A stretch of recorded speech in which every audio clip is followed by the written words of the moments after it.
माँ सरस्वती को नमन करते हुए नमस्कार प्यारे विद्यार्थियों। मार्क कर देने पर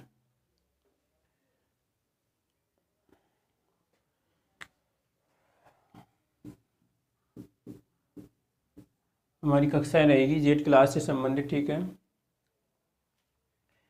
अब जेड कक्षा में कक्षा 11 और कक्षा 12 और 12 पास आउट, ये लगभग 3 विद्यार्थी विशेष रूप से क्या करते हैं, इसमें तैयारी करते हैं, ठीक है। अब यहाँ पे 11th वाला विद्यार्थी और कक्षा 12 का विद्यार्थी और 12 का, ये तो पता ही है भी कौन से विद्यार्थी इसमें तैयारी कर सकते हैं, ठीक है। अगर जिन विद्यार्थियों को ये नहीं मालूम कि भाई कौन से विद्यार्थी, तो इसका मतलब है वो भी भटक रहे हैं।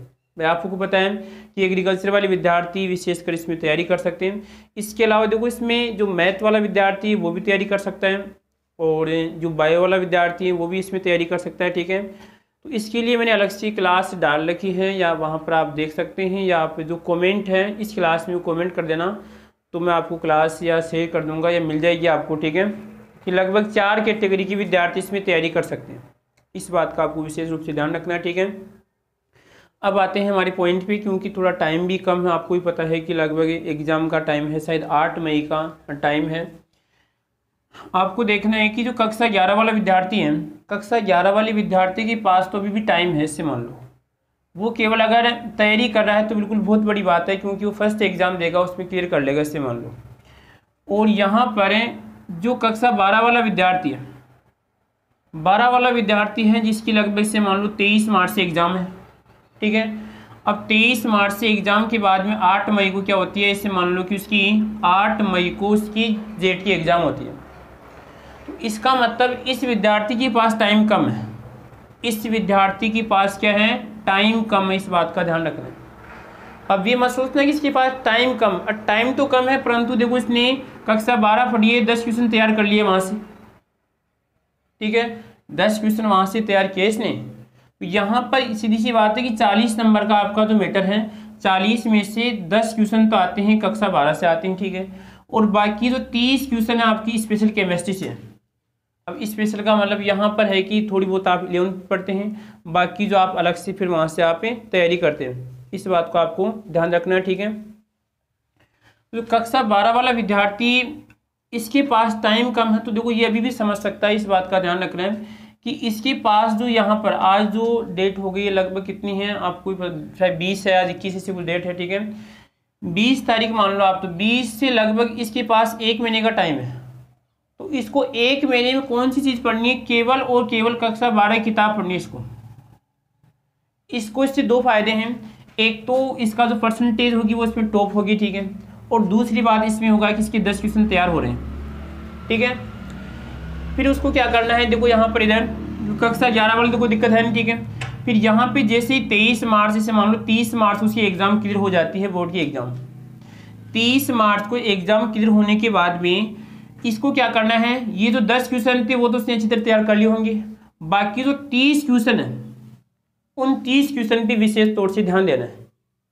अभी इन क्वेश्चन पे आपको इस पे ध्यान नहीं देना है, केवल इन 10 क्वेश्चन पे ध्यान देना है। वो कहते हैं इसमें 1-2 काज होंगे, इसमें आपकी परसेंटेज भी टॉप होगी और साथ में आपके 10 क्वेश्चन भी तैयार होंगे।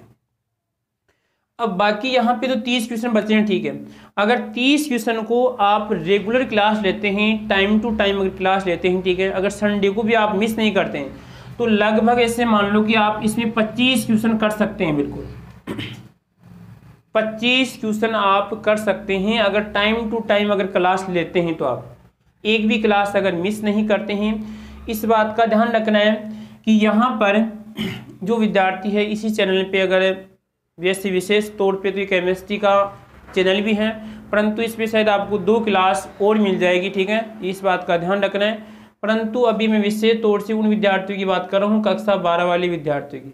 और जो यहाँ पर जिन्होंने 12th पास आउट थे वो विद्यार्थी तो 1 साल की तैयारी कर रहे होंगे, ऐसा तो है नहीं कि वो बैठे, परंतु अभी उनके पास टाइम है, क्योंकि अभी भी जैसे यहाँ पर इस चैनल पे अभी क्लासें स्टार्ट हो रही है। इससे मान लो पुराने वीडियो हैं वो भी हैं, उसमें कोई दिक्कत नहीं है, परंतु फिर भी यहाँ पर 0 से स्टार्ट किया जाएगा वापस, ठीक है।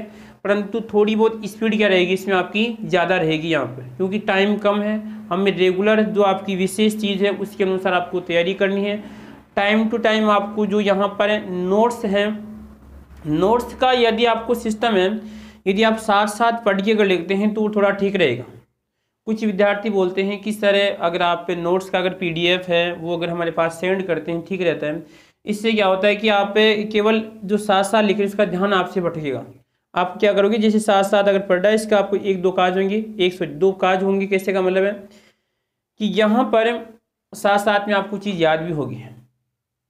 तो यदि आप इस प्रकार तैयारी करते हैं तो आप उस चीज़ को कहने का मतलब जो आपकी JET एग्जाम है उसको आप पास कर सकते हैं।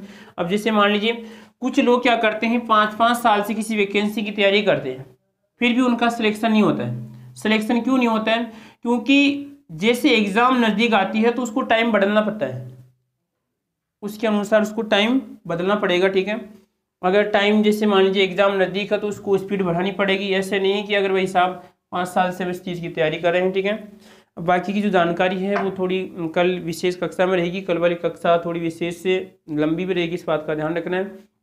बाकी ये तो एक सिंपल जानकारी के लिए आज इसमें क्लास बनाई थी, तो उन विद्यार्थियों के लिए हैं जो विद्यार्थी इंटरेस्ट रखते हैं JET एग्ज़ाम में, उन विद्यार्थियों के लिए नहीं है जो केवल फॉर्मेलिटी पूरी कर रहे हैं। ठीक है, यहाँ पे फॉर्मेलिटी वाला सिस्टम नहीं होगा, केवल और केवल यहाँ पर विशेष रूप से JET विद्यार्थियों के ऊपर फोकस किया जाएगा। ठीक है।